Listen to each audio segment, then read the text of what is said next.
Hello and welcome to The Explainer. Back in August 1945, two blinding flashes of light didn't just bring a world war to a close. They also kicked off a brand new, terrifying age. An age where, for the very first time, humanity held the power to completely annihilate itself. So how did it happen? How did two bombs, dropped only 3 days apart, manage to change literally everything?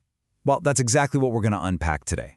We're going to trace the ripple effects from that single week in 1945 to see how they shaped the world we're all living in right now. Okay, so let's set the scene. It's 1945.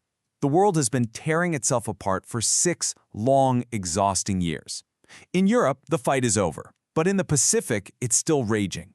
And just as everyone was desperate for an end, a new, terrifying power was about to enter the stage. You see, behind the chaos of the global conflict, there was another battle being fought, a secret scientific race against time. It had a pretty unassuming code name, but its goal was anything but simple. It was called the Manhattan Project. And it wasn't started because someone wanted a new, bigger weapon.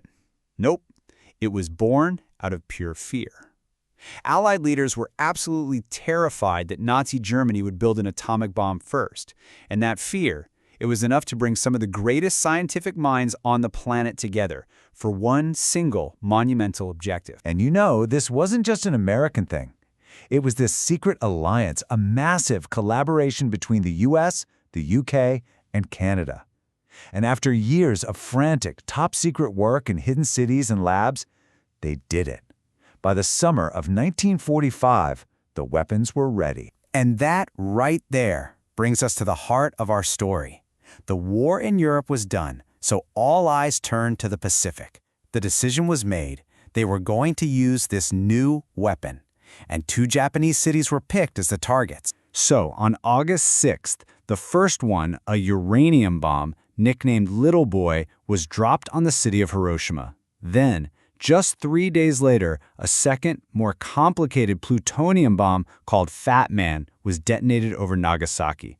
2 totally different bombs, but both with absolutely catastrophic results. The immediate human cost it's just staggering to even think about. In Hiroshima, something like 70,000 people were killed in an instant. In Nagasaki, another 40,000. But these numbers, as horrifying as they are, they're only the beginning of the story. Just look at Hiroshima. By the end of 1945, the death toll had shot up to about 140,000. People who actually survived the initial blast later died from horrific burns, from injuries as the city collapsed around them, and from this silent, invisible killer, radiation sickness. And the physical destruction, it was just as complete. In a single moment, more than 60% of Hiroshima was just gone, wiped off the map. Entire neighborhoods just vanished, turned into nothing but ash and rubble. Humanity had never witnessed destruction on this scale before. And for those who did survive the blast and the firestorms that followed, for many it meant a lifetime of suffering. These survivors are known in Japan as hibakusha. They carried the physical and psychological scars for the rest of their lives, becoming a living, breathing testament to the true horror of these weapons. So this brings us to one of the most difficult questions in all of modern history. Why? Why were the bombs used? The decision was incredibly complex, and believe me, historians are still fiercely debating the real motivations to this day. Basically, there are 2 main arguments here. On one hand, you have the official reason. It was a military necessity.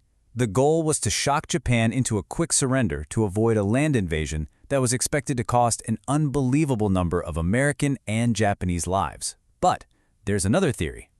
Some historians argue it was also a political move, a way to show off America's new, terrifying power to the Soviet Union right as the Cold War was about to begin. But whatever the real reason was, the impact was immediate, and it changed the world forever. The bombs didn't just end a war. They started a brand new era in human history. And the speed at which things changed in the days that followed, it was just breathtaking. The end came so fast. Hiroshima on August 6, then Nagasaki on the 9th.